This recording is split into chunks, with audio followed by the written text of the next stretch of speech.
Welcome to Kenton Teaches. Enjoy the video.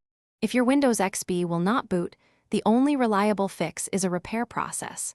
First, gather a Windows XP CD or DVD and your product key. Also, prepare a blank USB drive for saving files if needed.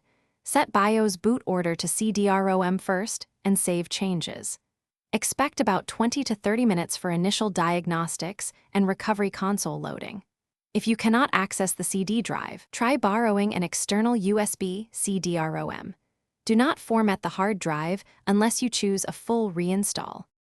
Boot from the Windows XP CD and press any key when prompted to start setup. When setup loads, press R to enter the recovery console. At the C, \prompt enter fixboot to write a new partition boot sector. Next, enter fixnumber to repair the master boot record and confirm with Y if prompted. Run chkdsk/r to locate and repair disk errors and bad sectors. This can take 15 to 40 minutes.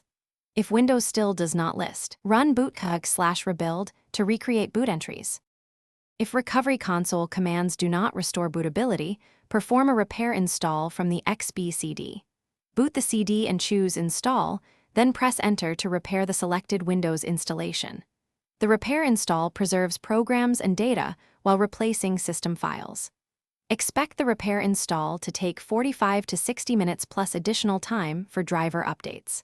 After reboot, install motherboard, chipset, and network drivers from the manufacturer. Finally, run Windows Update, verify system stability, and restore any file.